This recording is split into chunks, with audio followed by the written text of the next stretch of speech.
दिव्य आत्मा भक्ति रसामृत यही अध्याय रे जीव किपरि मुक्ति पाइब कृते च बद्रिका चैव त्रेतया सेतु शंकरम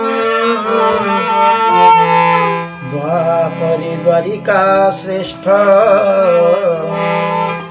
कलौ च पुरुषोत्तम।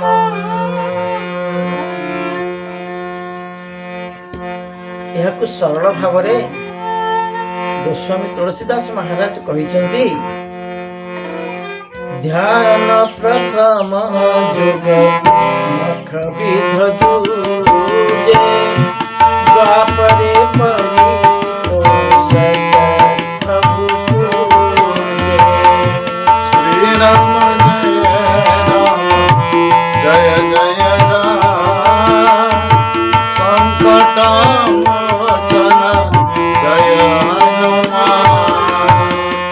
नाम काम तरु काल कराला सुमिरत समन सकल जग जाय। श्री राम जय राम जय जय राम संकट मोचन जय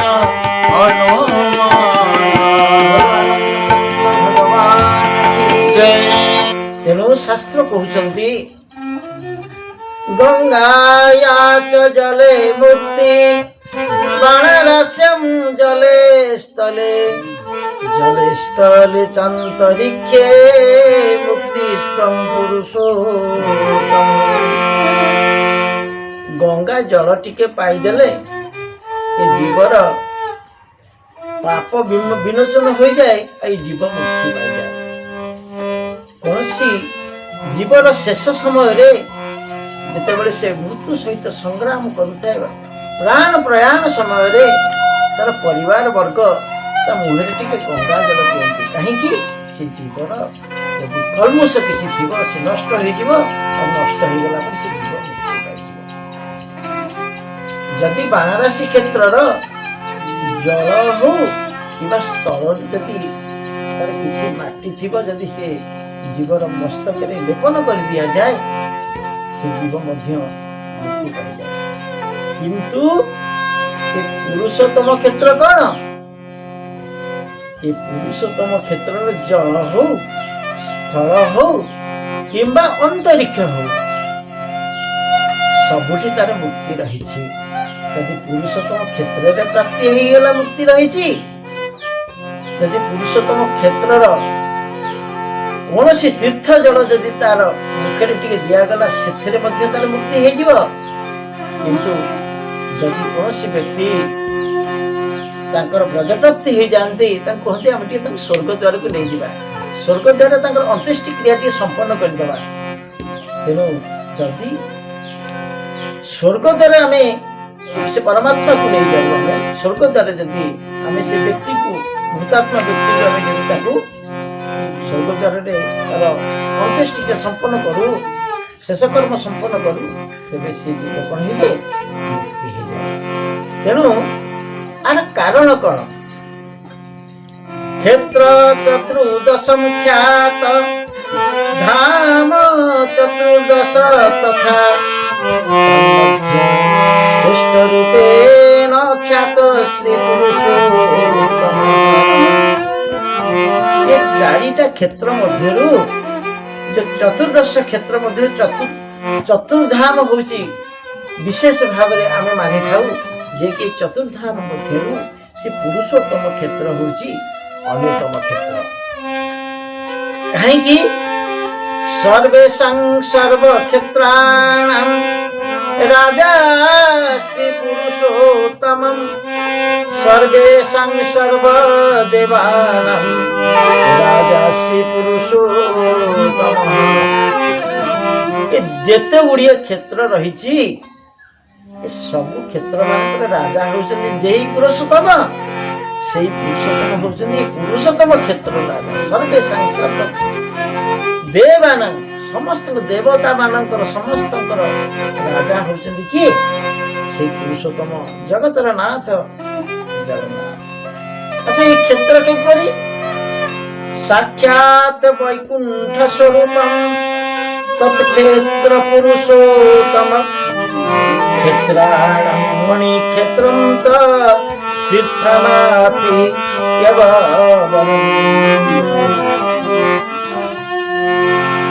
পুরুষোত্তমাত ক্ষেত্র নাস্ত্রাত্ম পৃথিবী স্থলে ভূস্বর্গমিতি বিখ্যাত দেবানাম অতি দুর্লভ। পুরুষোত্তম ক্ষেত্র ଏ ମହିତଳରେ ଏ ପୃଥିବୀ ପୃଷ୍ଠରେ ଏମିତି ଏକ କ୍ଷେତ୍ର ନାହିଁ ଯେ କି ଯାହାକୁ ଯୋଉ କ୍ଷେତ୍ରକୁ ଭୂସ୍ୱର୍ଗ କୁହାଯାଏ। ତେଣୁ ସର୍ବକ୍ଷେତ୍ର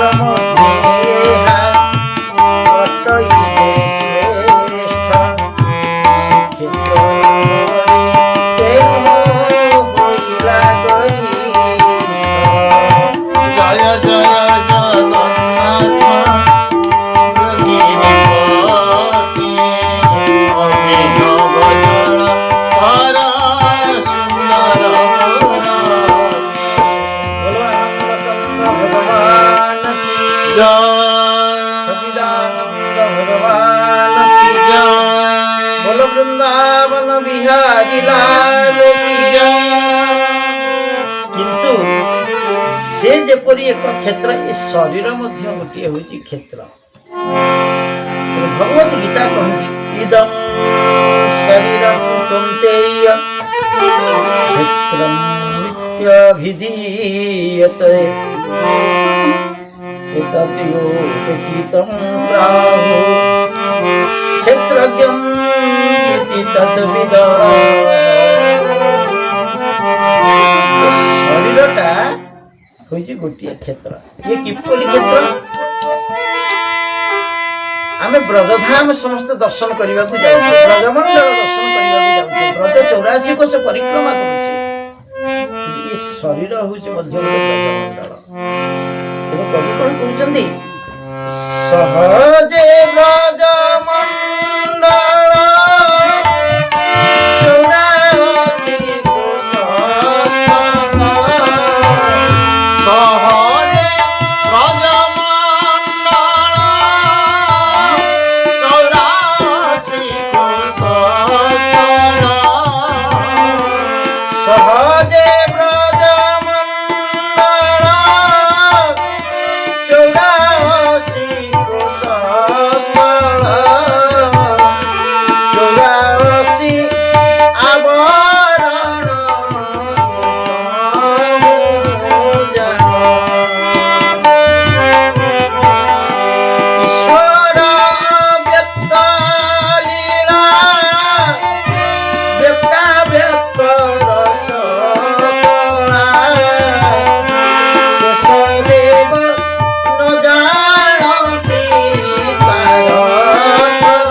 ଶରୀରଟା ମଧ୍ୟ 84 କୋଶ ବିଶିଷ୍ଟ।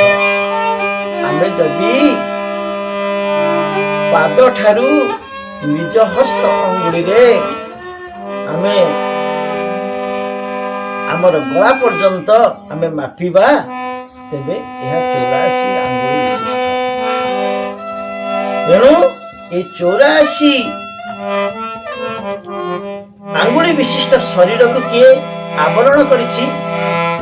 ଚର୍ମ ଢାଙ୍କିଛି ଏ ଚୌରାସିକୁ, ଶୀତଳ ଗାଲିଲା ଚଳବାସିକୁ। ଗୋବିନ୍ଦ ଗୋବିନ୍ଦ ରାଧେ ଗୋବିନ୍ଦ ଗୋବିନ୍ଦ ଗୋବିନ୍ଦ ରାଧେ ଗୋବିନ୍ଦ। 84 ଆଙ୍ଗୁଳି ବିଶିଷ୍ଟ এই ଶରୀରକୁ ଚର୍ମ ଢାଙ୍କିକି ରହିଛି। ଆଉ ତହିଁ ମଧ୍ୟ 16 କୋଷ ଆମର ଗଳାର ଉପର ଭାଗରୁ ଶିଶୁମଣା ପର୍ଯ୍ୟନ୍ତ ଯେଉଁ ଭାଗଟି ରହିଛି ସେ ହେଉଛି 16 ଆଙ୍ଗୁଳି ବିଶିଷ୍ଟ। ତେଣୁ ସେ 16 କୋଷରେ କ'ଣ ହୁଅନ୍ତି? ଜୀବ ଆଉ ପରମ ଏ ଦୁହେଁ ମିଳନ ହେବେ। କେତେବେଳେ ମିଳନ ହେବେ? ସେଇ ସମୟରେ ଯେତେବେଳେ ଭୈରବ ରଡ଼ି ଦେବ, ଯେତେବେଳେ ଏ ଜୀବ ପ୍ରାଣ ପ୍ରୟାଣ ସମୟ ଆସିବ, ଏ ଜୀବ ଯାଇକି ସେ ପରମ ସହିତ ସେଇଦିନ ଭେଟ ହେବ। ଆଉ ସେଇଦିନ ରାଧାକୃଷ୍ଣଙ୍କର ନିତ୍ୟ ରାସ ସେଇଠାରେ ହିଁ ରଚିବେ ଏବଂ ନିତ୍ୟ ରାସ ମଧ୍ୟ ସେଇଠି ସମାପନ ହେବ। ବୋଲ ଆନନ୍ଦ କମଳ ଭଗବାନ ଜୟ